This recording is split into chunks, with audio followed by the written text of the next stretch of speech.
My name's Matt Croasmun. I'm the Director for Research and Publications at the Yale Center for Faith and Culture, and also a staff pastor at the Elm City Vineyard Church. I'm really, really glad to see all of you here this evening. I think we have a great evening before us. Well, it sounds like there's some live mics. All right, sounds good. Anyway, I'd like to thank our numerous sponsors, the Yale Center for Faith and Culture, the Yale Humanist Community, the Elm City Vineyard Church, City Church, Rivendell Institute, Yale Christian Fellowship, the Open Party, Yale Graduate Student Christian Fellowship, and Yale Faith in Action. There are a few people that have helped spread the word about this and make this happen. I'm especially grateful for the Yale Humanist Community and the Open Party at the Divinity School, both secular humanist organizations who are helping host tonight. It's a great thing. I think what we're after here tonight is what we might call a thick pluralism. A pluralism where we get together and we don't try to pretend that we're all the same. We don't try to pretend that that's the only way you can have a conversation. But we have a conversation where we're honest about who we are, honest about our commitments, and yet still genuinely open to learning from one another and trying to figure out what it is to live a flourishing human life, which is a question that's before us, regardless of what our commitments are, regardless of whether we're religious, not religious, trying to figure it out. I've learned a lot about this sort of pluralism, this sort of dialogue from my friend Chris Stedman, who's the executive director of the Yale Humanist Community and author of the fantastic book for sale this evening called Faithiest, which is a great title for a book. Even if you don't buy one, you should at least enjoy the title and that it exists. These sorts of genuine interfaith conversations are Chris's kind of specialty and his calling. And so I've invited him to share a few words to frame this evening and sort of set the table for us. So I'm going to invite up Chris. This is Chris Stedman.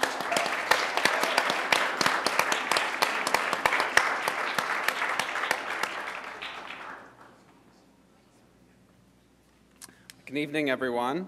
I'm so thrilled to be here for tonight's event. My name is Chris Stedman. I'm the executive director of the Yale Humanist Community.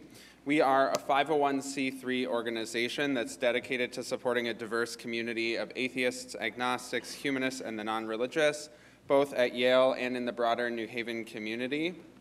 In a time when 1 in 3 Americans under the age of 30 identify as non-religious, we are here to serve non-religious people who are looking for a community that might inspire them to engage with what matters to them and why, somewhere to turn in times of crisis and need, a space to connect with others, or a place where they can be open and honest about who they are, consider life's big questions, and be challenged to act on their values. We host multiple events every week, from community gatherings to service projects to discussion groups, including one led by Tom, which explores the concept of following, and will have its next meeting tomorrow night. Please ask myself or Tom if you'd like more information. We also host guest speakers, we offer counseling, and much more. This is just our first year, but already we are growing based on the passion of our community members, and we invite any and all of you who are interested to get involved. I'm thrilled to offer tonight's welcome, and I'm really looking forward to learning from this discussion this evening. So the other day, as I was walking around campus at Yale Divinity School, I overheard a couple of people who were talking about tonight's event, which is always kind of interesting when it's an event you're involved in. They sounded intrigued by the description of the event, but also a little bit confused. A secular progressive following Jesus, an event co-sponsored by a number of Christian groups and the Yale Humanist Community. And really, I mean, who can blame them, right? Tonight's topic is a bit unusual, and if you look at the list of sponsors, you might say to yourself, two of these things are not like the others. While these students' confusion is completely understandable for a number of reasons, one of the biggest reasons I think that someone might be surprised or confused by tonight's discussion is that, sadly, Christians and the non-religious are frequently cast as competitors or even adversaries.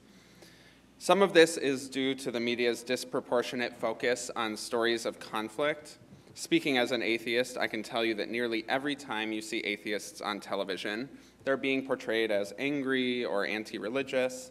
But in reality, A study from the University of Tennessee at Chattanooga actually found that less than 15% of atheists say that they are anti-theist or anti-religious.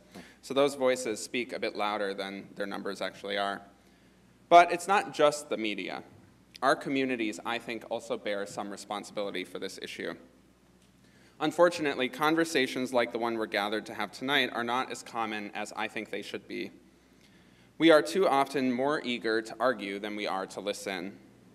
We are often more concerned with fanning the flames of culture war than we are with striving to understand people whose perspectives are very different from our own.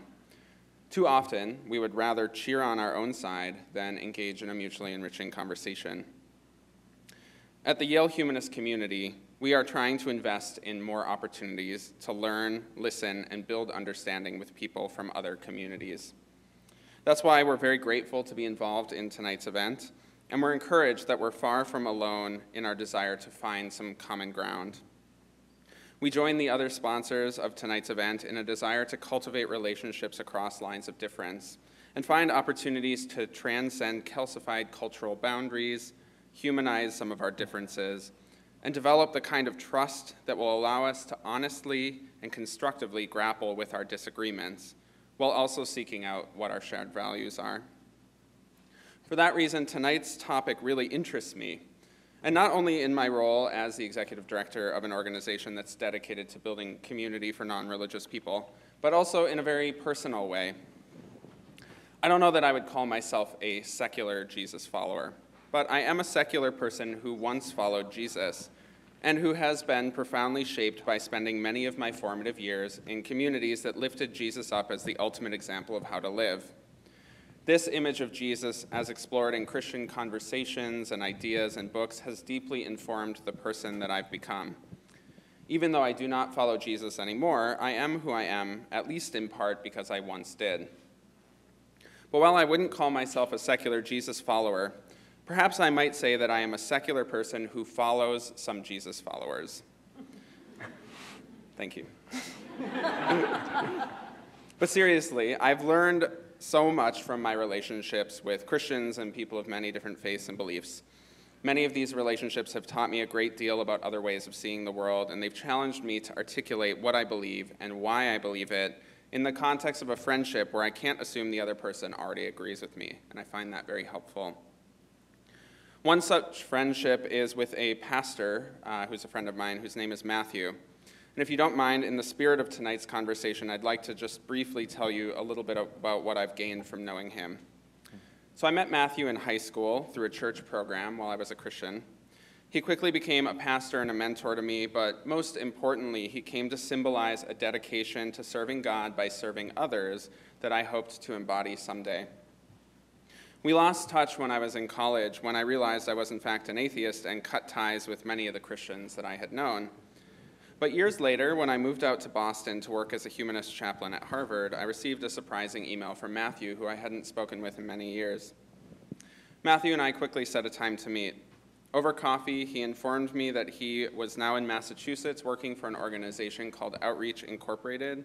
This is an organization that helps plan meal packing events for churches and Christian conferences that want to work to help alleviate systemic hunger.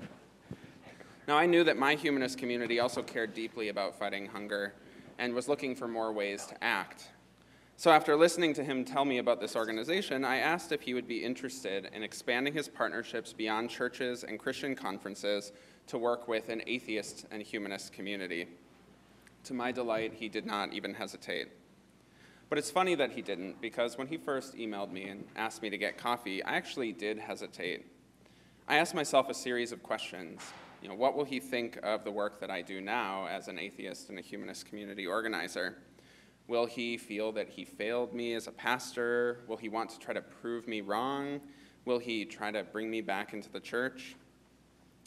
But my hesitance was unmerited. He simply sat and listened as I updated him on my life. He smiled and nodded as I described how I've come into my own as a humanist. And now, Matthew and I actually have a better and more honest relationship than I think we did when I was younger. And it's also been a more productive relationship. Together, we organize a series of events in partnership with diverse communities to raise the money for and package over 150,000 meals for food insecure children. giving our communities an opportunity to make a bigger impact than we could have had simply working on our own. While he calls our work ministry, I call it service. Our words may be different, but our goals significantly overlap, and our work is better, I think, because we do it together. My renewed relationship with Matthew, our rekindled friendship as an atheist and his former pastor, has inspired me to wonder how much more we could accomplish if we were more willing to forge unconventional alliances, friendships like the one that we will see modeled this evening. Too often, when presented with the opportunity to build relationships like that, we hesitate, like I did. We're afraid to have conversations outside of our own communities. It's not that conversations within our communities are always easy. In fact, navigating intra-community disagreements can be just as difficult, if not more so. But I think we're often more patient and understanding with people that we see as our own, more willing to give them the benefit of the doubt, to see them as more like us than they are different, to consider them part of our in-group. But stepping outside the boundaries of our communities can give us perspective on things that we often take for granted and help us see things that we're very familiar with new eyes. My relationships with friends like Matthew have inspired me to actively pursue dialogue, understanding, and collaboration with Christian communities and with members of other faith communities. I wrote a book about some of those efforts, and that book opened the door to even more incredible opportunities for unexpected dialogue. I've been able to speak at Christian colleges, I've visited many different Christian communities, and I've heard from and met so many people who have broadened my understanding of who Christians are and what Christianity can be. I hope tonight's discussion will broaden this understanding even further and demonstrate that we can learn a great deal from one another's teachings, traditions, and communities if we get to know one another. A few years ago, one of those unexpected dialogues led me to an opportunity to write a piece for a Christian publication called Q Ideas. It was called 6 Tips for Christians Who Want to Talk to Non-Christians. I won't go through all 6 now, but I'd like to bring my opening remarks to a close by sharing the last tip I offered in that list. And that is talk and listen to people about more than just their salvation status. Now, I know that that can be a tricky issue, and obviously that headline is a bit reductive, but, and I know it can be especially tricky if evangelizing is an important part of your tradition. But I have Christian friends who are engaged in interfaith dialogue who have told me that to them, building these kinds of relationships is a kind of evangelizing. Instead of proclaiming the word and leaving it at that, though, they are building relationships that model God's love for all people. I once participated in an interfaith dialogue with a Catholic priest who responded to my bristling at evangelizing in a similar way by saying, "Chris, it strikes me that the problem there is with the definition of evangelization. If we think of that word as a synonym of hectoring and finger-wagging and a holier-than-thou attitude, I completely agree with you.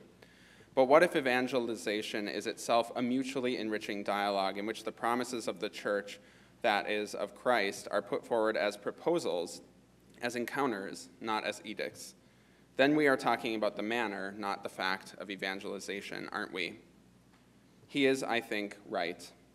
This is a distinction that I am hearing articulated more and more often by members of religious communities that see evangelizing as central to their faith, and it is one that I welcome with gratitude. Encountering diversity and difference with inquiry and empathy rather than lecturing at it can facilitate a more productive conversation. That will require listening from all sides and recognizing that we have much to learn from one another. For starters, perhaps we can learn how to talk to and listen to one another in a more constructive and friendly manner. I expect that this is the kind of approach we will see modeled during tonight's discussion. No pressure, of course.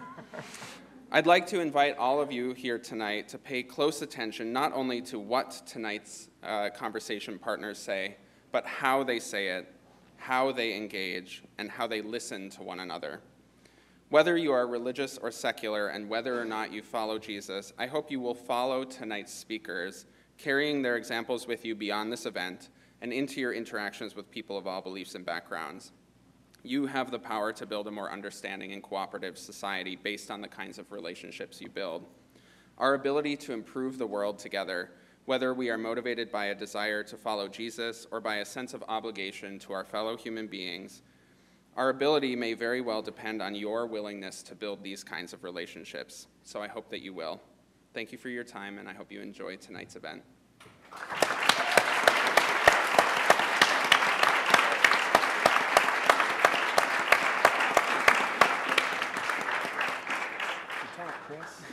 Thanks so much, Chris.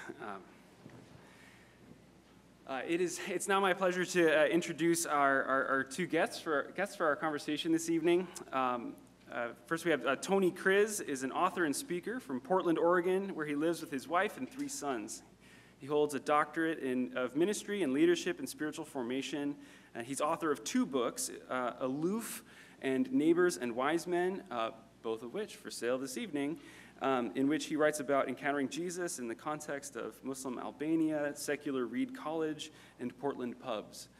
And with him, we have Tom Krattenmaker, who is a writer specializing in religion and public life. He's the author of 2 books, Onward Christian Athletes, on Christianity and professional sports, and The Evangelicals You Don't Know, about some evangelicals you don't know. Tom writes regularly for the USA Today's op-ed page as a member of the newspaper's editorial board of contributors, some great columns. And his current book project is on tonight's topic, Following Jesus as a Secular Progressive. And in the spirit of what Chris said, I think the most important thing about our 2 guests this evening is that they have a deep and long-running friendship.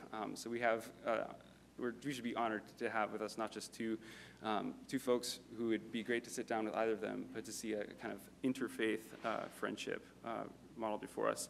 Now, I should say before we get started that the plan is to have some conversation up here on stage, but we're looking to have some time for Q&A at the end. If you'd like to ask a question, we will make the most efficient use of our Q&A time. If you might tweet your question, that's like a thing you do, you could use that hashtag there, Secular Jesus, and one of our Twitter moderator, Marilyn, will receive that and be all ready for that right at the start of Q&A with your question. If that's just not your speed, I think we also have some paper and some pencils, which our Twitterator will condescend to sharing with you. That would be great. Anyway, so I'm going to invite Tom and Tony to come up on stage.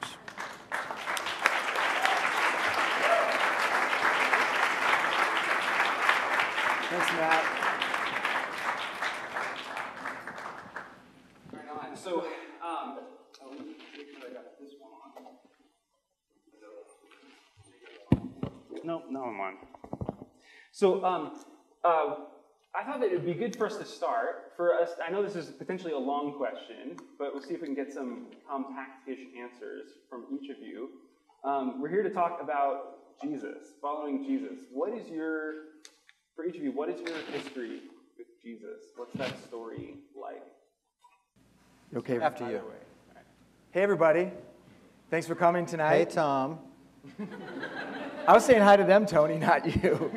No, I really appreciate the large number of people who have come. I appreciate that. And I want to also give a big salute to Matt. He's done a great job organizing this and promoting it. Seriously. I also want to give it up for Portland, Oregon, which is where I lived until 5 months ago. And that's how I know Tony. So what's sort of my faith story? What's your history with Jesus? Grew up nominally Catholic. In my adult life, when I was an undergraduate, I had a brief flirtation with Campus Crusade for like 1 year, but it really didn't take. And then over the course of my adult life, I've become gradually less religious, as in less involved with churches.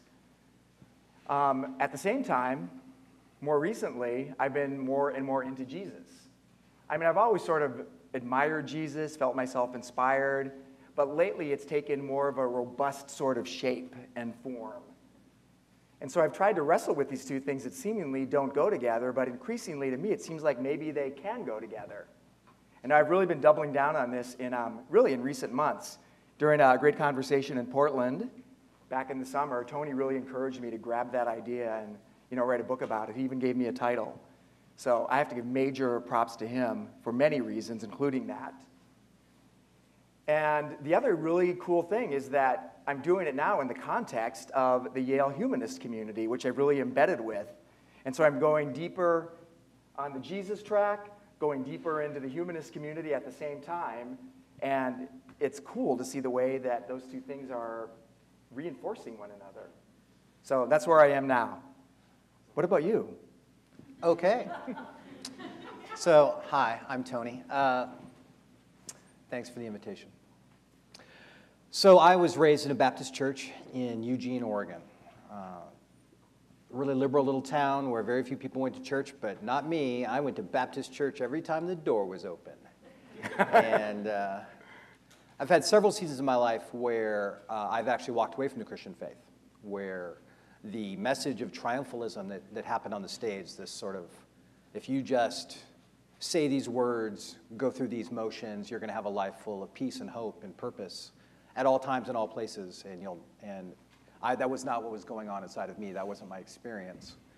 In fact, I've spent several seasons of my story convinced that there was something inherently broken in me.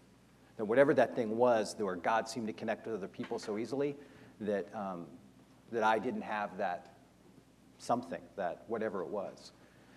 In college, though, I did have sort of a personal revival experience, and then 3.5 weeks out of college, I climbed on a plane and I moved to Eastern Europe. I lived in the Balkans and the Middle East all through my 20s and had great adventures as a Christian missionary, and was sort of the classic take the mountain for Jesus Christian, really driven by productionism, really driven by my value being in what I got done. That led to catastrophic and pathological burnout, and eventually a rejection of my faith again in my late 20s that I wasn't sure that I would recover from, honestly. The depression was pretty deep.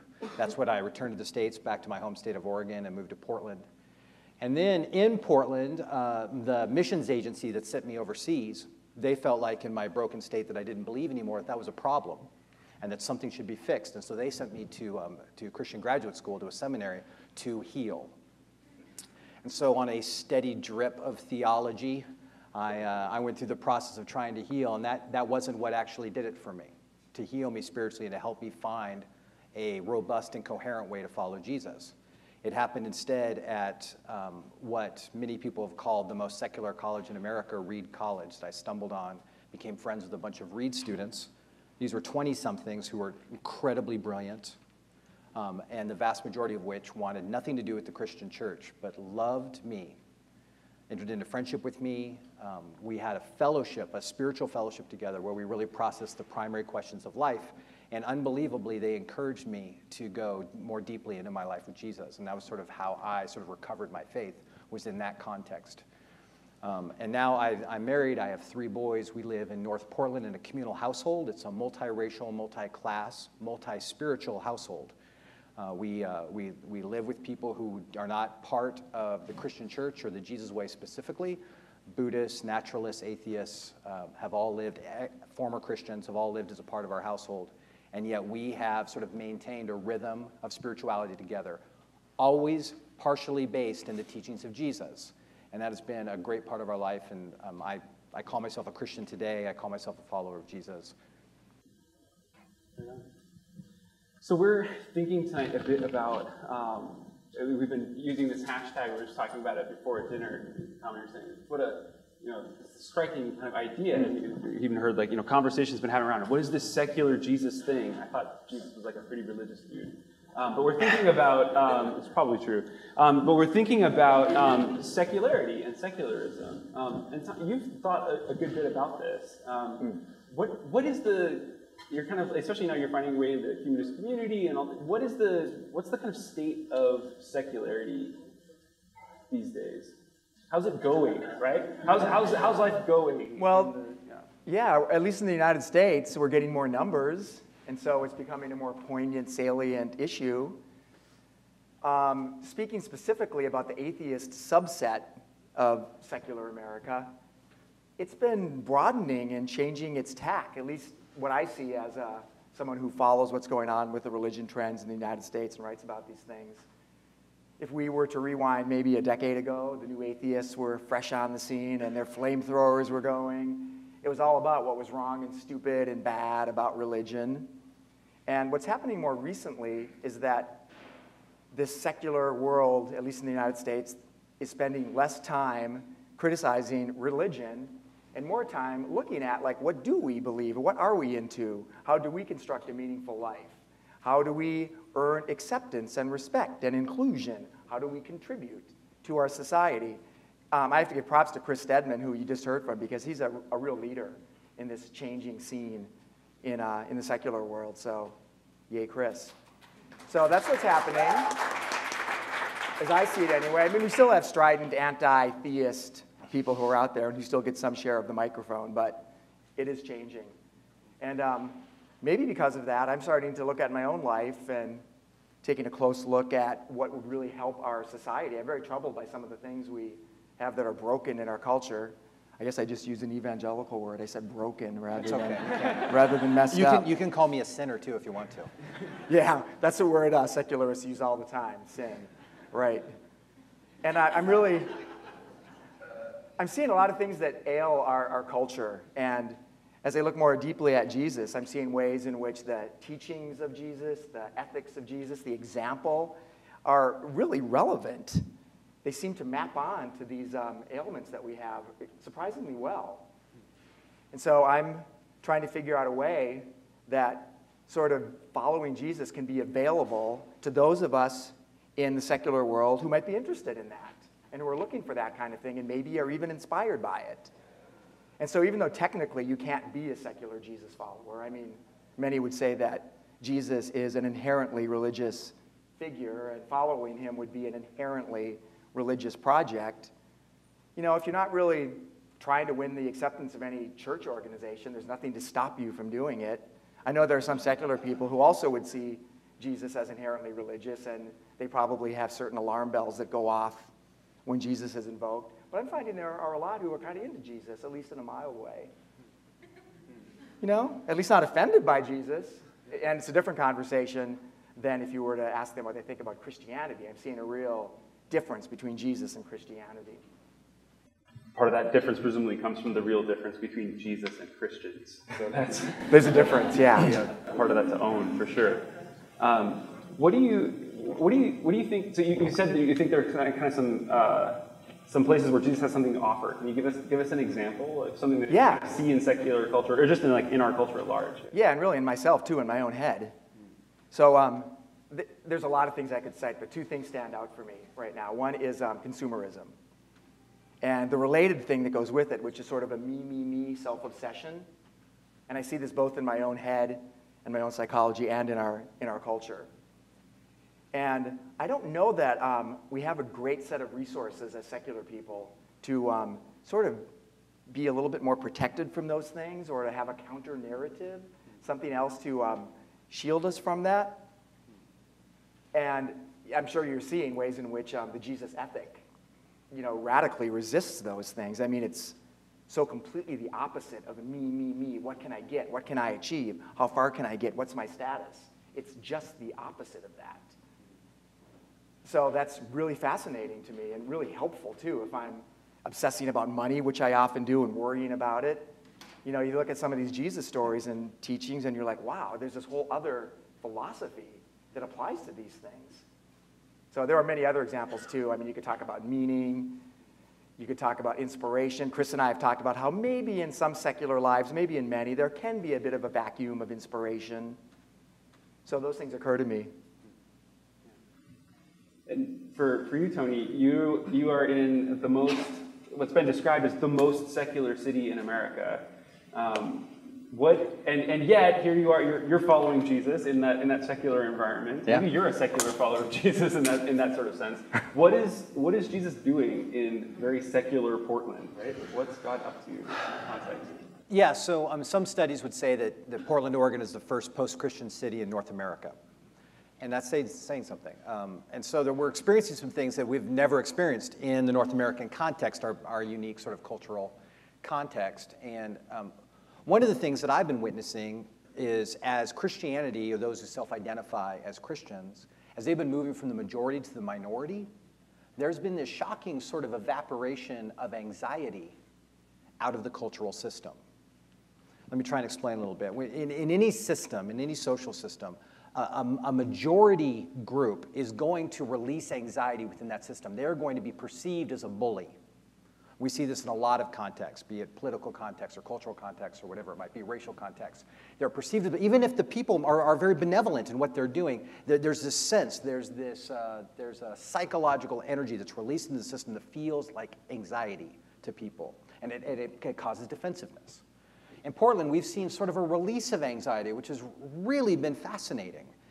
For instance, the city government, which is not just a secular government, but it's full of particularly non-religious people, has really embraced local churches and has come alongside and asked local Christian churches to fully partner with the city government to solve the city's problems, including things like complete access to all public schools. There are public schools currently in Portland that have church offices on the grounds to supply clothing programs, food programs, mentoring programs, sports-related programs, particularly in the poorest neighborhoods.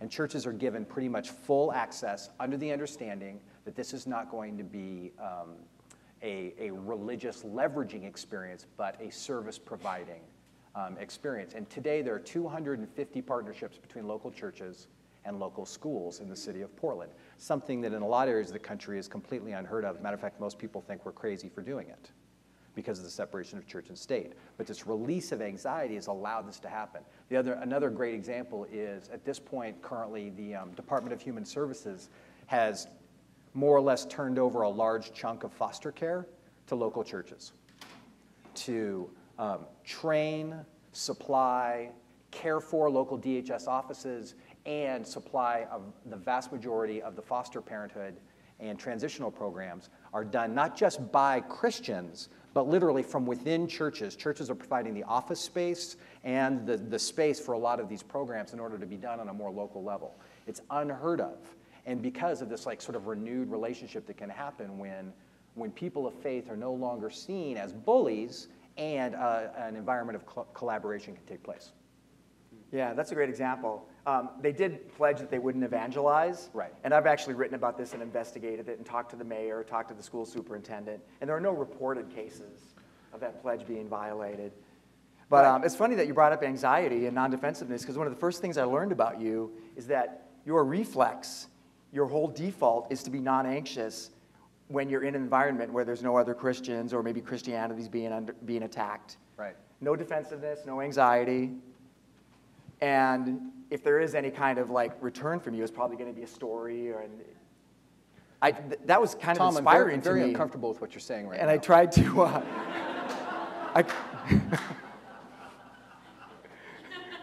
Well, I've actually tried to incorporate that more into my own way of being. And when I've spoken at evangelical events, I've decided to be that way. I don't try to downplay how secular I am or say, yeah, maybe I am kind of Christian. I'm just yeah, I'm secular, I'm liberal, and I'm not anxious about it. Got that from you, dude. Awesome. Except for the secular part. I do want to say this, though, because I know a fair number of people in the room have church backgrounds or maybe are church devotees. Yes, there's no proselytizing going on in the schools or in the foster care system directly, but there are deep, affection-filled relationships happening between people.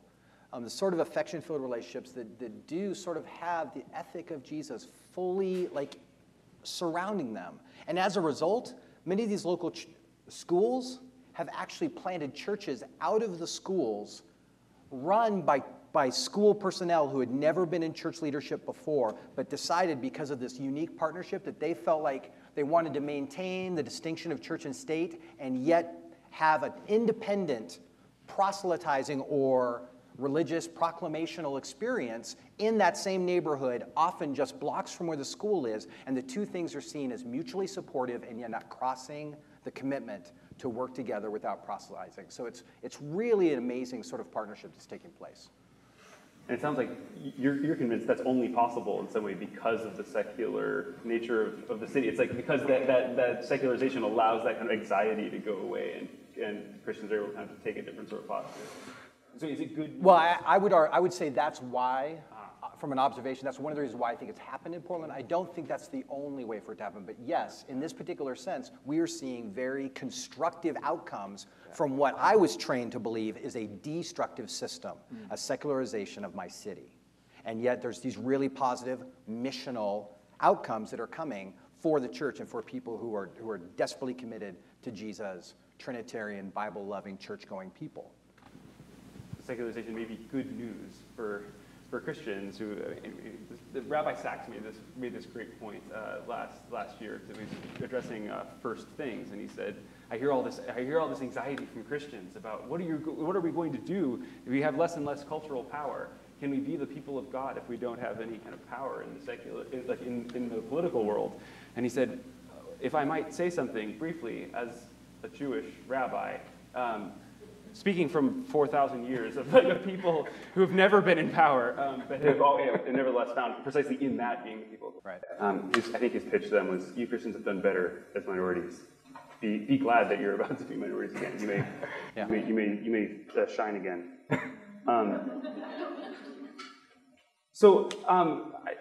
For each of you, I wondered if we're here to talk about Jesus and the particularities of like what that materially really looks like in our lives. I think is what we want to talk about. How do we actually build these?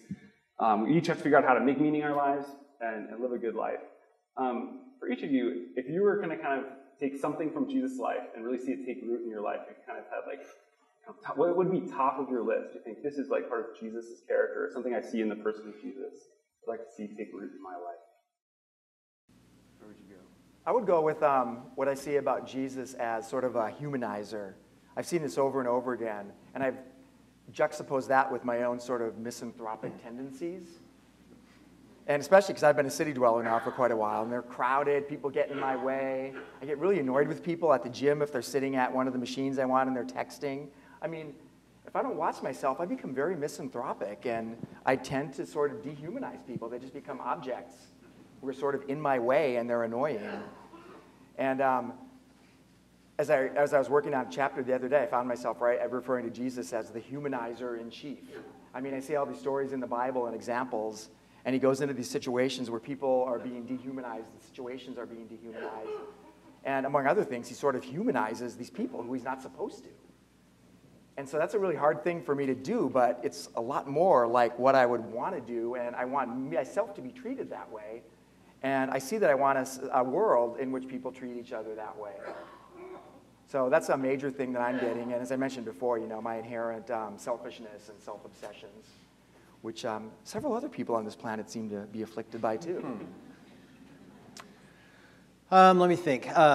Well, I'd like to say being ultimately sacrificial, but as a writer, I couldn't write about it afterwards. So I'll go with. One of my breath prayers that I pray. Breath prayer is just a simple 2-line prayer as you breathe in and out. One of my breath prayers is becoming present. Fill in the gaps.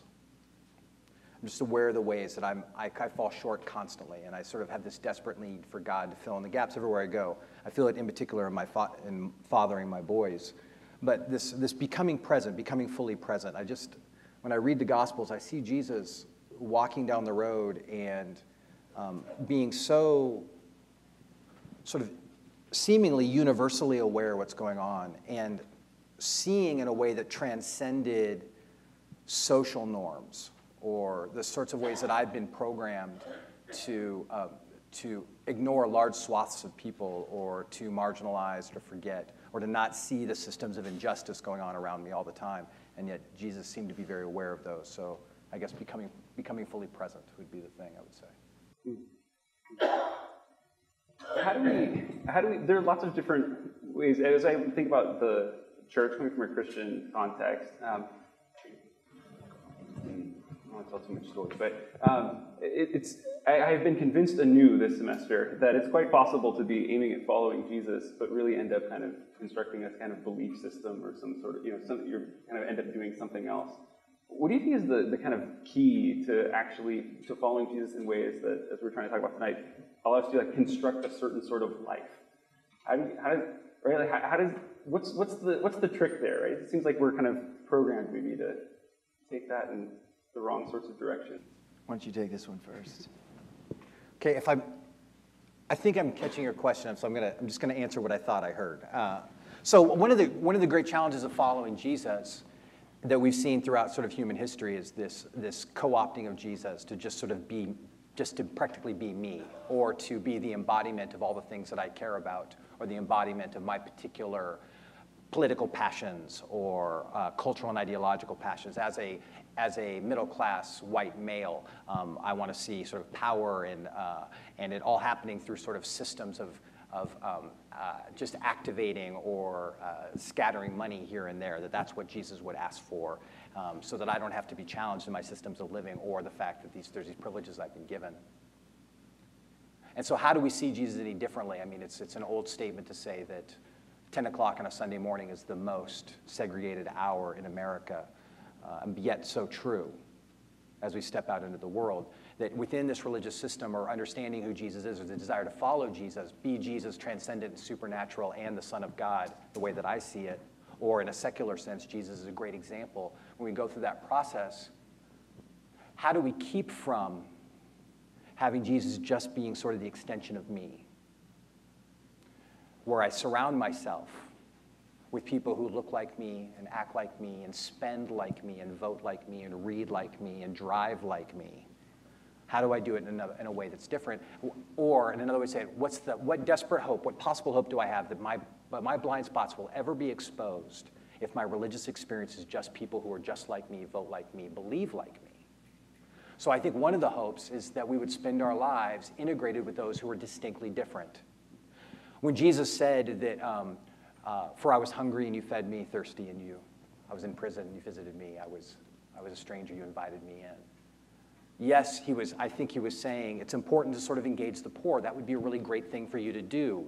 But I think he was also saying you need to engage these other systems from people with very, very different backgrounds for your hope to ever sort of even possibly engage the kingdom of God or the system or a lifestyle that Jesus would hope for. That you, privileged people, or you who aren't in these settings of being hungry and in prison and an immigrant, for instance, if you integrate your life with these people, you will actually be confronted. Your blind spots will be exposed. There's a hope that you won't just sort of be projecting your face on Jesus' body in the text of Scripture. And so I think that's part of where I think there's some hope, and where I'm really thrilled by sort of the globalization that's happening in culture today. The fact that there is sort of your generation has a better chance to truly engage in a life-changing way, people from a very, very different background than maybe any generation in American history. That's fantastic, and it gives me hope for sort of the future of this thing that we call the Jesus way. So for both of you, the kind of Jesus story has lots of language of saving. I know you've been working on a chapter on this recently, Tom. Yeah. So maybe you can start with you. As you understand it, what is it that Jesus saves us from? So I've been hearing that phrase pretty much my whole life. You know, Jesus is the Savior. Jesus saves. And increasingly, that has just meant nothing to me. I mean, yeah, I'm sure you realize that secular people don't really believe in hell. And I guess for most of the conversations I've heard, the idea of Jesus saving us has to do with hell. Like Jesus is going to save you from going to hell, to put it very simply. I know it's more complex than that, and I'm seeing all sorts of counterexamples now from evangelical innovators and others. But that's a proposition or a promise that really has no interest or appeal whatsoever to someone like me. But if you broaden that question and tweak it a little bit and reframe it, it's kind of interesting. I mean, maybe Jesus can save us from something, just what is it? And as I look at my own life, I think, yeah, there's some stuff I could really use some saving from. And I think about some of the things I mentioned earlier, like, you know, self-obsessions and anxiety. I think what it comes down to there is that I think that this example, this story, these teachings, they can save people from themselves in terms of self-obsession, self-seeking, in terms of living a life that is sort of missing the point and that's dedicated to the wrong things. Wrong ontologically, but also wrong in terms of these things that really don't ultimately satisfy or fulfill. You know, I think about all the times when I've achieved the success that I lust after, or some new clothes I wanted, or I get some money. And it's a sugar high. You know, it's pretty cool at the moment, but it wears off really quickly. And sometimes I'm wondering, like, you know, wait, so that's the thing I wanted, and it's not that great, and now I'm still like I was before. And so that makes me realize that I am sort of missing the point and focusing on the wrong things. And as I really look carefully at that Jesus story and those teachings, those actions, I'm like, yeah, that would be a whole different sort of insight on life. And I really see that it would make my life better and make our society better if a lot of people tried to implement that. So that's what I think, that, you know, Jesus can save us from ourselves. So if Jesus saves us from ourselves, what does he save us for? Well, I think I implied a lot of that, so the next step is to say a more meaningful life, to put it very simply. Yeah, ultimately more fulfilling, more meaningful life that contributes more to others. How do you, Tony, what is it that Jesus saves us from, and what does he save us for? It's actually a surprisingly confusing question to me. It seems like I should have like a really clear answer for that, but when you asked it, I was like, boy, do I have sort of a cogent or a bumper sticker answer to that? I don't know that I do. Well, do you conceive that there's a hell that you would want to be saved from? I think, yes, I do believe that the scriptures talk about hell, and I think people in the Bible, by and large, believe that there is a concept called hell, and I actually believe in it as well. How all that works its way out is a whole other conversation and a topic for another evening. Or tweet your question. So I was talking to a group of Bible school students one time, all sort of church-raised and Bible-trained. And I said, what's the purpose of the Christian life? And I started to make a list on the whiteboard. It was everything from, you know, love God, love your neighbor, glorify God forever, be good. You know, we got a long list. We got a list about 20, 25 answers. At the end of the discussion, I walked to another whiteboard. I said, I'd like to give you another suggestion for what sort of the purpose of the Christian life is, the Christian way, the Christian formation. And the word I put on the board was human, that we would become human. That what this thing is actually a subhuman existence. This ways that in 1,000 different ways that we feed on one another, that we marginalize one another, that we have systems where some people thrive and survive and systems where others are perpetually oppressed, that where our non-human neighbors are being destroyed in record numbers, where this beautiful blue and green ball flying through the universe may just run out of beauty and sustainability. These are all things that I would define as inherently unhuman. And the thing that God wants to save us from is this inhuman existence. That's what God wants to save us from. That ultimately, in my theology, that God is community. And out of that community and overflow is all of this. Intended to be communal, interconnected, desperately engaged, one into the other. That's both a human and a non-human reality together. And we are not living that way. And what does God want to save us from? The fracturing of that, from one another, from the person who is different, from the marginalized, from the planet. That these are all parts of what God wants to do in us. And I see that in the biblical story. I wasn't raised to see that in the biblical story. I was raised to see a very filtered version of what was going on. But that's what I'm growing to see. And quite frankly, I've learned a lot of that from my secularist friends. One of my best friends is a naturalist who actually left the Christian church because there was no coherent discussion going on in Christendom about the planet that was being destroyed. And my friend Robbie, one of my best friends, has done more to help me grow in understanding that my neighbors, my non-human neighbors, should be just as much a part of my spiritual conversation as my human conversation, which was the only conversation I was given. God and two-leggeds was the only conversation I was given. And that was a misrepresentation of the ultimate story.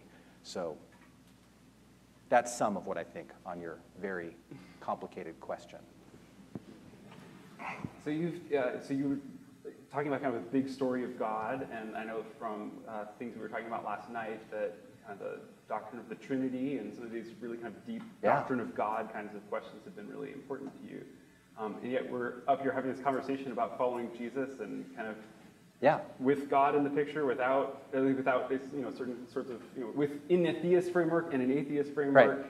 So I would imagine for you it makes some difference. So what difference does it make in our following of Jesus, whether or not Jesus is God? On one level, it makes no difference at all.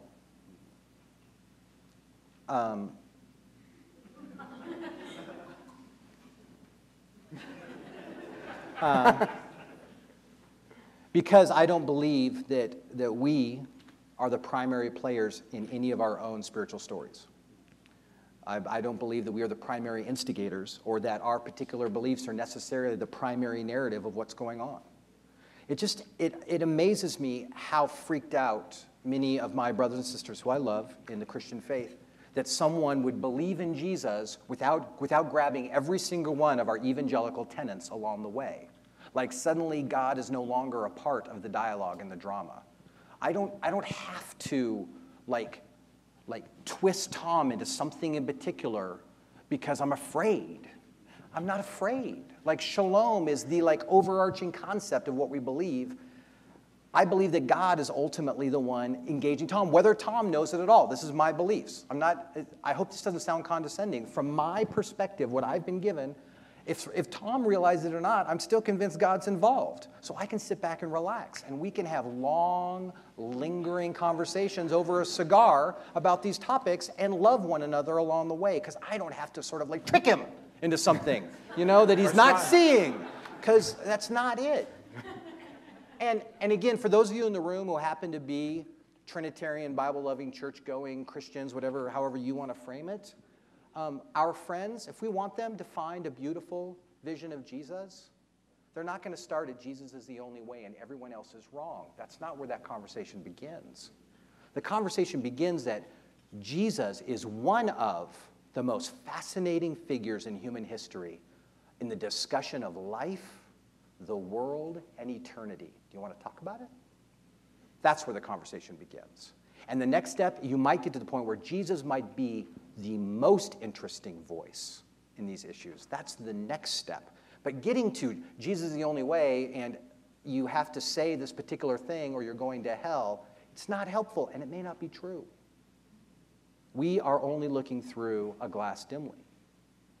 So, spiritual humility. Yeah, I started thinking that my equation... Please stop. I started thinking that my equation is sort of the reverse of the Orthodox Christian equation. Now tell me if I'm right, but part of the equation for Orthodox Christianity is that Jesus is God, therefore those teachings are really, really important and need to be honored and taken very seriously. And so since I'm really not moved by the God part, I'm thinking that these teachings and these actions, this story is really kind of awesome, and so therefore Jesus needs to be taken seriously. It comes from the evidence I see of something interesting happening. Right. And so it doesn't matter to me. I mean, sure, there are parts of the Jesus story that have everything to do with God and religion, and so obviously I'm leaving that part out of it for myself. I mean, yes. I mean, that's inevitable, but I think everybody does some picking and choosing and some disaggregation, although it's probably not popular in some circles to admit it. So I totally admit it. I'm picking the parts that move me and paying less attention to the parts that don't. And is your hunch at this point, or so far as you've walked into this, that they're kind of separable that way? That you kind of bracket? I mean, it doesn't feel like a choice for you, right? You kind of feel like... Yeah, it's either that or nothing, either disaggregate or nothing. But at least in terms of my view of the world changing and, making a start toward some healthy, important alterations in my psychological life. Yeah, I mean, it works. I mean, it's okay for me to dwell on some of the teachings from the Sermon on the Mount and pay less attention to some of the ecclesiastical aspects of the story or claims about Jesus. And I think that the real weakness in it is a different one, though, and that has to do with the context in which I'm checking out Jesus and in which other secular people would. And that is that we don't have the structures that church people do. I mean, let's face it. Typically, through most of history, the last couple thousand years, this following Jesus thing has happened in a structure called a church and in a religion. And so without that, we're kind of making it up as we go and winging it. So one thing I'm really seeing and saying a lot these days is that if we're going to do this, and I'm doing it now, you got to develop some kind of structures. What can you do to make it rigorous? How can you create a context where there's people around you who can hold you accountable so you don't start coming up with crazy, self-serving ideas about what Jesus would do. And we do see a lot of those crazy ideas out there. So that's really the biggest challenge and the biggest sort of limit right now. But I think these can be addressed over time. I think a lot of us in the church would love to think that our communities would be a place where that sort of exploration could happen, even if someone weren't yet in a place to entertain kind of the God who are like, sign the statement of faith or whatever, which many of us in our churches probably have a hard time doing with our own statements. But what would kind of make could you imagine a Christian community that would be kind of hospitable of the sort of like Jesus following you're imagining or wanting? I hadn't thought of it that way. I'd have to give that some thought. It doesn't immediately occur to me. And that's different from asking whether some of us humanist types could engage with Christians. I mean, obviously, yes. But I don't know if a lot would try to pursue it within a church context. And there would be some barriers like language and some of the things that you would do at a service. I'm so used to it now because of my friendships and because of my reporting. I'm fine going to a church service. I mean, I was at your church just yesterday, and it was great. But I know a lot of people who wouldn't be comfortable with that, and I understand that completely. So I'm not so sure about that. It'd be awesome if that could happen at some point. And it's great that you, I'm sensing this sentiment whereby you'd want to welcome people like that and encourage them, which I think is great. Right. Yeah. I have a thought. Yeah, exactly. So when I got to Reed College in Portland, again, I was putting my faith together at the time, but there were only 3 students on a college of 2,000 students that on any level would self-identify as Christians, would self-identify as followers of Jesus. And they wanted to maintain a little fellowship, a little faith fellowship. And so I kind of came alongside, and we became friends, and we called it Oh, for Christ's Sake, was the name of our little fellowship. And the name is important, both because it's shockingly true, and it's whimsical enough to provide space.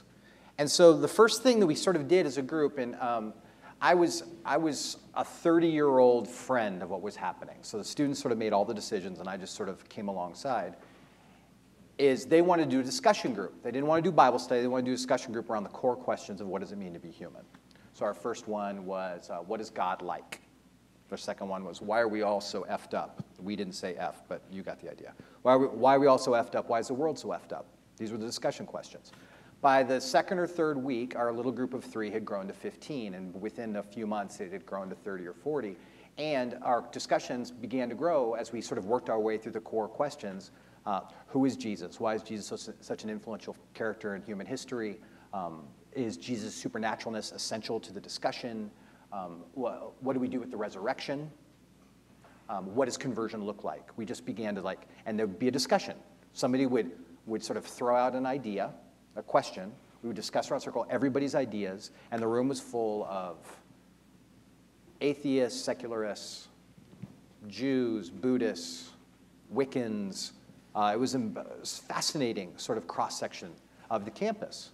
And the conversations were always very generative, and at the end, because Oh, for Christ's Sake was sort of hosting it, one of us, whatever that meant, it could, would get to the front, and they would do like a 4-minute little commentary on sort of some aspect of the history of the Jesus way around whatever the question was, and that was the whole conversation.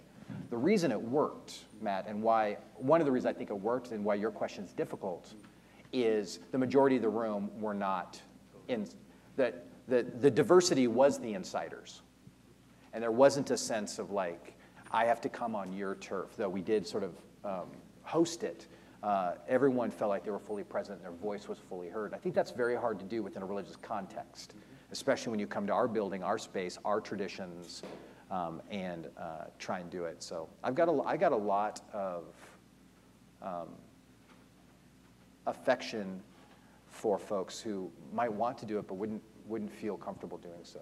How great would it be if a day came when Christian churches were places that were perceived as a home for someone who wasn't religious or Christian but wanted to have these conversations and felt like it would be safe and appropriate and positive for them.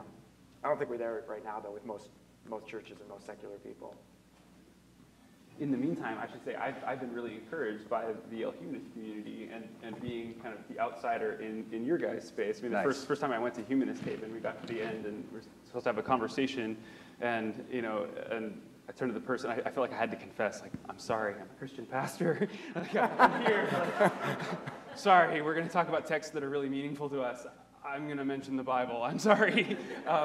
And they didn't throw me out, and it was totally cool. And then several weeks later, being with you and your Who to Follow group, which we're going to keep plugging all through this event. You said who, you didn't say whom. Dang it! We're having a big debate at Who to Follow Sorry. about whether to include the who and whom.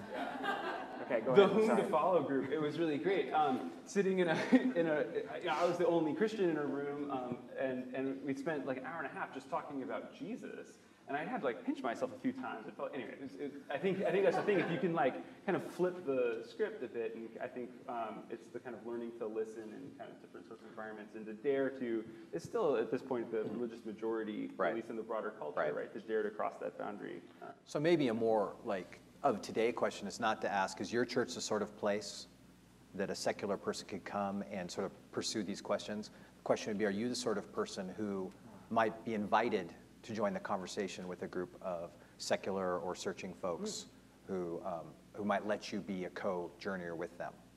And that's both a question about your comfort with your own faith, but also who calls you a friend.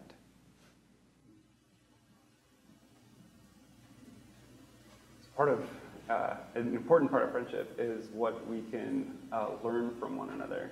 I think that's been Chris talked about it. We've been talking about it all night. It's the kind of one of the key things is the relationship conversation goes both ways. Learning happens on both sides. I wonder if you guys, you've been friends for a while. I wonder if you would each be willing to speak a little bit about what you feel like you could learn, and maybe what you have learned from the other about how best to follow Jesus. And maybe along the way, if you feel like there's anything kind of generalizable from that about kind of like how we as people of faith and people, non-religious folks can interact. Well, it seems logical to me to take a look at Christians and their behavior if you want to learn something about Jesus, because they're the experts at it, supposedly. And some of them I found, actually do it pretty well. I used to be very cynical about that, and when I first came out of the gates writing about religion and American life, it was a lot of very negative stuff about, Christian right people and what they were doing in politics. And I was really sort of focused on things Christians did that were hypocritical or mean or inappropriate and divisive. But, I've come to, partly from being in Portland and from being around guys like you, I've come to see that some Christians actually do a pretty good job of following Jesus. They've implemented it pretty well. That they're implementing it pretty well. And I can learn from that. I've learned a lot from Tony. I think Tony implements the Jesus following really pretty well. It's impossible to, ever get it perfect, but more than almost anyone I know, he's really doing this Jesus following stuff quite seriously. He's got some values that are really different from my own, especially when it comes to sort of material well-being and anxiety about some of those things. I'm not saying he's poor, but it's clear to me that he worries about these things. He's not living on the street, but he worries about these things less than I do, and seems to have a freedom from some of those things that kind of snare me. And so you have to be somewhat discerning in which examples you look at and who you're learning from, because there are some bad examples. But I can learn from Christians, and I can also learn from all sorts of other people too. But that's been one of the epiphanies for me. If I'm careful about it, I can actually learn about Jesus following from Christians. It's kind of shocking, isn't it? So within evangelicalism, if you want to make your point, all you have to do is quote C.S. Lewis. So I'm going to quote C.S. Lewis. Yeah, I think that's true. So I'm sorry. So in The Four Loves, C.S. Lewis says, I'm not going to quote it exactly, but the essence of friendship is not that you have the same answers, but that you care about the same questions. And from that, he would say that his atheistic colleagues in academia, he should be the best of friends with because they care about all the same questions. And so in that spirit, I would consider Tom part of my inner circle of spiritual friendships who help me be whole, who help me process my life and live coherently with what I say I believe. One thing I appreciate about Tom is his journalistic integrity is to ask really excellent probing questions that force me to not just pontificate from 10,000 feet, because I can do that. And it's very easy for religious people to do that, to sort of talk in these sort of broad generalizations, and yet where is the dirt under your fingernails with these things you claim you believe? Another thing that's really important about my relationship with Tom is because he doesn't come from my tradition, he helps me understand my language, and not just am I communicating well, but there are ways where I use dead metaphor.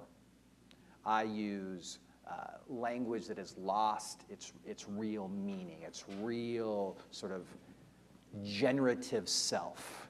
And he helps me sort of clarify what it is I really think and believe, and quite frankly, leave some things behind, because he has helped me see that those things should not be as close to the center of sort of the bullseye of what I believe as sometimes I want to believe they should be. So that's some of where he's been, literally, to use evangelical language, he's been a discipler to me.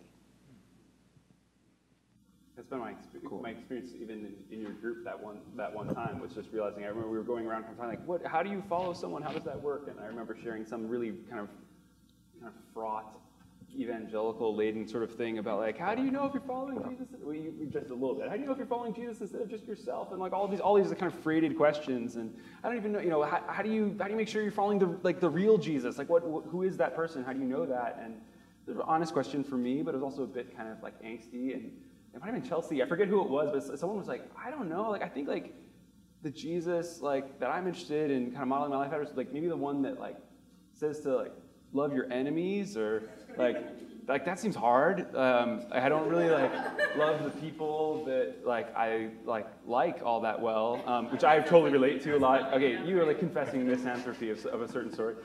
And anyway, it was just really, really kind of like freeing. I'm just kind of like, oh, that just the kind of straightforwardness of that. There's lots to be learned in these sorts of exchanges. That said, I'm looking at our Twitterator, Marilyn. I don't know if we have some questions from y'all, or if...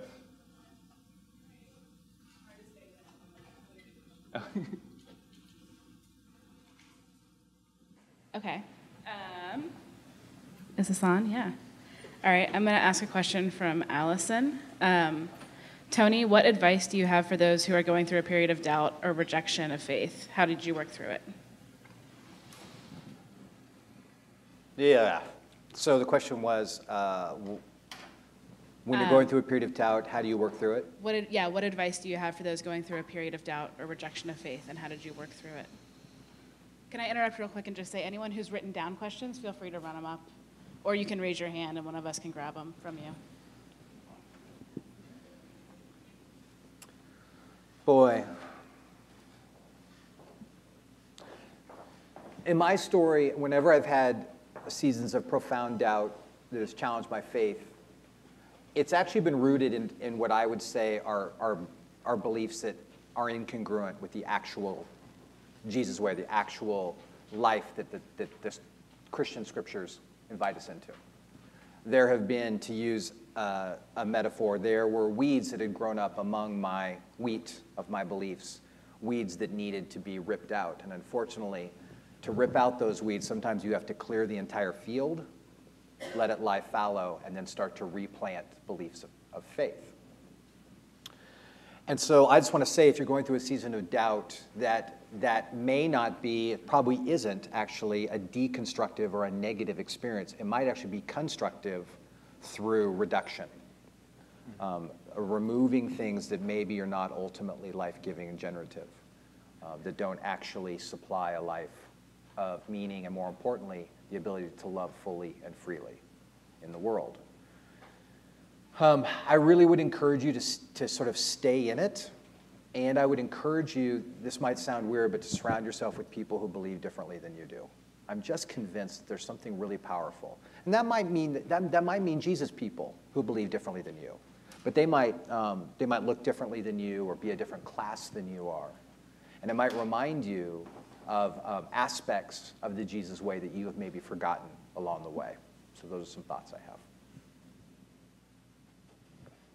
So a question for Tom from John Pittard.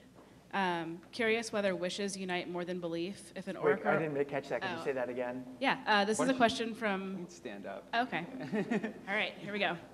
This is a question from John Pittard.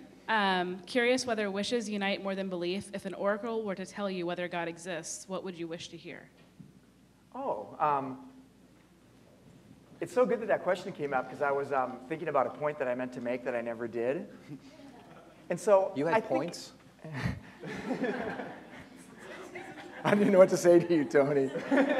But I think it would be exciting if there was a benevolent God who loved me and everyone and intervened on my behalf for my betterment and my well-being.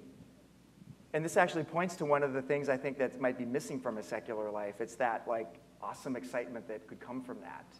And so I think I would like it if the ultimate bringer of the truth could bring that to me.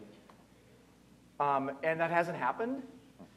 And I've never seen or heard anything that would convince me that God is conventionally understood by Orthodox Christianity or another religion. Really does exist that way. I'm not committed to God being a falsehood. So I think it would probably be encouraging and exciting and kind of awesome if that were real, but that hasn't happened in my life anyway. And it's not like I've never considered it. I mean, I've been around this for a long time, and I used to think that I did believe in God. So yeah, I've never, that's a good question. I hadn't thought of that before. Like, what'd you say, if an oracle came? If an oracle were to tell you whether God exists or not, what would you wish to hear? Yeah, okay. I was totally unprepared to be hearing that question tonight. There is no spoon. Okay, so someone asked a question I was wondering myself. Jesus represents many inspiring ways of being, and the questioner lists MLK, Bob Marley, Gandhi, other people that you can follow. Why specifically Jesus? Yeah, that's one thing about our group. I mean, our group, WTF, whom to follow, is open to conversations about anyone we might draw inspiration and guidance from. And so I've been thinking about like the why Jesus part as part of shaping this book and trying to make it vital.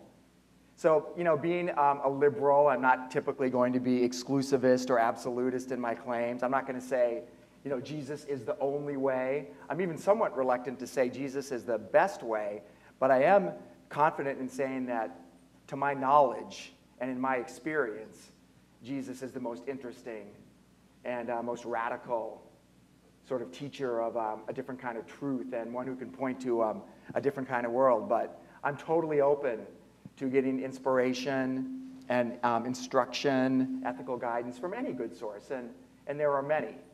But so far in my own life and my own study, I'm finding that Jesus is the most radical and that his message is the most at odds with business as usual around here. And by around here, I don't mean Yale. I just mean in our world, although it might be true of Yale too. Ask someone who's been around longer. How about you, Tony? How do you think about Jesus among other folks that one finds inspiring, would want to follow? Yeah. I have to confess that that I have a psychological weakness. I have a psychological brokenness in that I need God. I'm unable to imagine my life without it. And it is a weakness. It is I would say a limitation in who I am as a person. And it would be dishonest for me not to say my whole life has been the soundtrack of my entire life has been Jesus songs, or at least the vast majority of it has been Jesus songs. And so it's easiest for me to sort of lean towards Jesus, to give Jesus the benefit of the doubt because of my particular story. In that reality and in that attempt to be honest, I have seen Jesus to be unbelievably beautiful. And I'm not just talking about the pages of the Gospels. The musings of other thinkers around Jesus through the centuries, the way that they saw this transcendent communal God who would get so intimately involved with this planet, that would love people, that would give this communal beauty and goodness and truth away and want to invite all of creation into that. That would, and again, the language is extreme and even fanciful, but the idea that this being would want to wipe away every tear.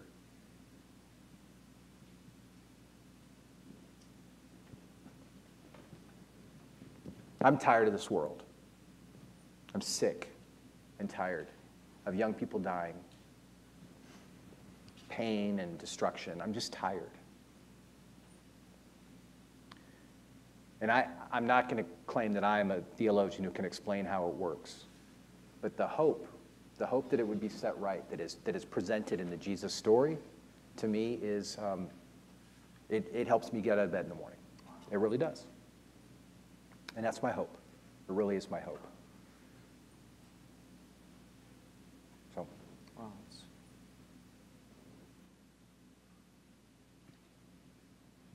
It's moving. So a question from Brittany for Tom. While you're in a church service, do you feel moved by what you see? Why or what? While you are in a church service, do you feel moved by what Well, you see? sometimes when, Or how do you especially feel? at evangelical services, there's a certain kind of music that is emotional, and it's often really well played and sung, like it was yesterday. And music has a strong effect on me. I'm so into music. My main obsession is indie pop music, and so any really good music can really get me. And I do feel an emotional kind of uplift, and so there is there's definitely a feeling there. That's probably the part about church that I like best. And when I'm at a church service where the music is bad, I'm really disdainful and annoyed by it, and really judgmental. I can relate to that. I used to go to a Unitarian church, and then I stopped going. You can make your... I mean, some Unitarian churches have excellent music. I know that for sure, but the one I was attending was... just throw the Unitarians under the bus, buddy. And so I will say that if I was going to go to a church, it would be Unitarian. I think it is a great home for a certain kind of person and a certain kind of philosophy. And I did have good experiences for a while earlier in my adulthood when I was attending a Unitarian church. So I'm not going to throw them totally under the bus, Tony. Respect to the Unitarians. But are you going to bring the indie pop into Humanist Haven? Kind of like to bring the beat? Yeah, maybe we should. There's a lot of, you can hear a lot of really insightful philosophy and commentary on, our lives and on the secular world from these people who write the lyrics for a lot of these indie pop bands I'm into. Does anybody like Death Cab for Cutie? Yeah, Tony knows all of one song. I will follow you into the dark.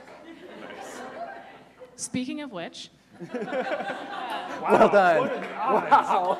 What are the odds? so kind of a vulnerable question that I think a lot of us who were raised in an evangelical tradition might wonder. Is a relationship with God the most important thing? This is probably a question for Tony. Should we celebrate and rejoice when our non-Jesus following friends find secular healing, inner peace? Shouldn't we be afraid that our loved ones are going to hell? I already tried to dodge the hell Could not question ask. once.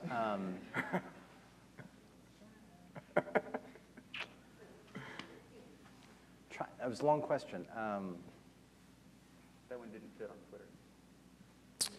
So first of all, to say that our relationship with God is the most important thing, I think, is a misunderstanding of Christianity as I understand it.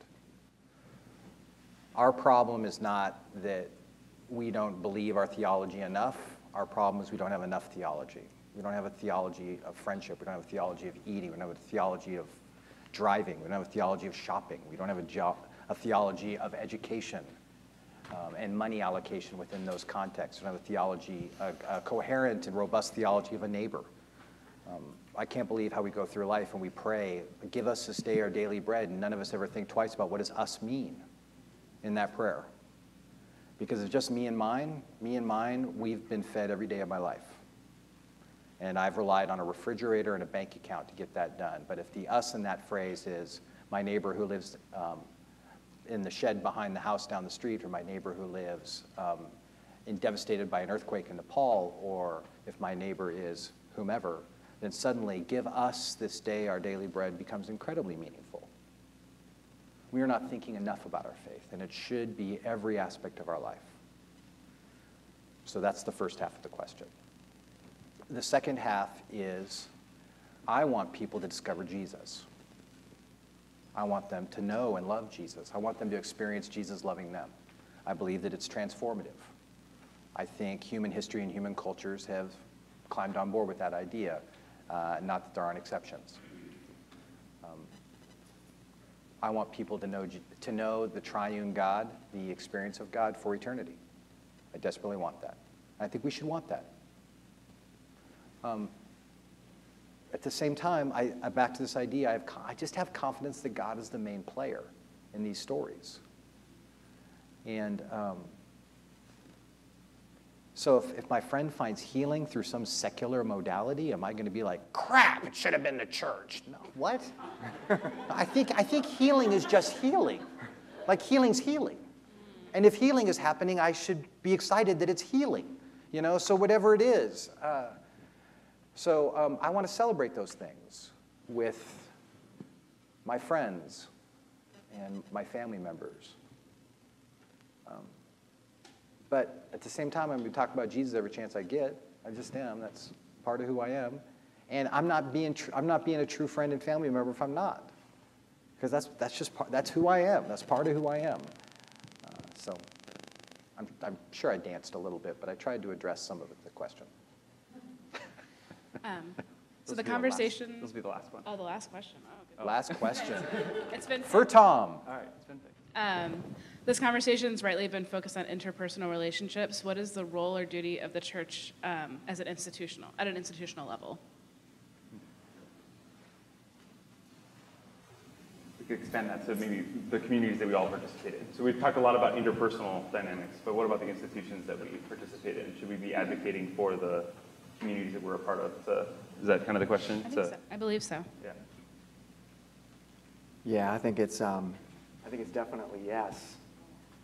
I think that applies to the individual relationships that can occur, and also to organizations collaborating and cooperating. One of the coolest things I've heard about since I got here a few months ago is the collaboration between the Yale humanist community and the Thomas More Center, which is Catholic. And those two organizations have been doing, am I right, community service together. And so those are two organizations that are in relationship to one another now, doing something good. And then members of those two organizations are together doing something good. And it's really hard to be against something like that. I mean, maybe there are some, I guess there could be a fundamentalist who would say, no, they shouldn't be mixing, and this should only be done with proper Christians. But I doubt anybody's saying that. I think this is what's happening more and more. If you look out over the religion landscape in this country, and that's a really good thing. That's one thing that I consider a good news story that's happening more and more. I love it. I'm sure you're probably not going to argue me down on that one, but what do you have to add to it? I mean, as I travel and talk with churches, a lot of what I hear is, we've got this really great calendar planned for the spring. It's some really exciting programs going on. It's gonna be very entertaining. And we have a new sound system we're putting in, an unbelievable video projector. You should hear the musicians that we're gonna bring in, and this thing we're gonna do, and it feels like a lot of church life is trying to compete with the world, this thing that's supposed to be distinct. Like, we're supposed to be distinct from that. And yet so much we're doing is just trying to keep up. And the ridiculous thing is we can never keep up. There's no way our projector systems are going to be as good as what people get every night on Netflix. There's no way that our bands are going to be as good as what they can get at an indie rock concert. We're not going to get there. But so a question to you as church leaders is to go back and talk about, so what do we provide? What actually do we uniquely have to offer? What is that in our world, in our communities, in our neighborhoods? We can offer history. In a culture that's 15 minutes old, We can say things that are 2,000 years old and are just as true today as they were then. We can offer silence. We can offer a hand on a shoulder as somebody cries. We can pray with people. Churches are incredible concentrations of power, wealth, time, relationships. Can we take those things and with a prophetic imagination, figure out how to release those things to others, to the marginalized, to those who don't have a voice, to partner with them, to walk alongside them, and do what Jesus asked us to do, and that's be with the other. Can we use them in those sorts of ways? And I'm just convinced that actually our faith will be more robust if we do so. It's not even selfless. It's actually, in a weird way, selfish. If we say ultimately what we want to do is to be like Jesus, to walk in his footsteps, to live the way he lived, to love what he loved. So, some of my thoughts. Chelsea, you have a question? I was just wondering, I felt like most of those questions came from Yeah, do you want to? I would love that. That'd be great. Pass Chelsea the mic. that Yes. seems like it's coming from a humanist perspective. Awesome. Pass the mic. Pass the mic. Oh, no, it doesn't have to be me. I just mean Oh, curated do you collection. Oh, I see. Oh. I know there's a piece on it I submitted, but it doesn't have to be mine. Grab Chelsea's. What's your Twitter? Yeah, what do you ask your question? Just ask your question, Chelsea. It's fine. Just go, no, okay, please go for it. Pass the mic. Pass the mic. Pass the mic. I'm sorry, I wasn't trying to make it about me, but I did somehow, sorry. I'm bad at following. So this was sort of jointly from me and Chris, actually, we were like discussing. And we were wondering, I feel like one of the biggest differences probably between how people who would identify as Christian and people who would identify as secular perceive Jesus is the idea of like infallibility. So what could it mean, either for a secular, non-religious person or for a Christian, to follow Jesus if you don't see him as infallible? Like, how can you follow someone who could make mistakes? That was my question. Thank you. I'm sorry, again, that I made it about me. Thank you. Love it. Great question. Yeah, that is a great question. Do you want to go first this time? Sure. I follow my dad. I follow my pastor. I follow Tom in so many ways. I follow infallible people all the time and give them tremendous respect. You know, and part of this discussion is so I don't like the term exclusivity, because I think it's an abusive term. I think it's used like a weapon. But I am a particularist. I'm a particularist in my faith. I have particular faiths, and I can articulate my particular faiths. And each one of us needs to sort of like go through the process of particularizing what we think about Jesus, and if that is fallible or infallible, or how those things work themselves out. But then ask the question, so within that construct, what does it mean for me to follow? But I mean, I follow fallible things all the time with very, very grave respect and affection. So I think it's very possible, personally.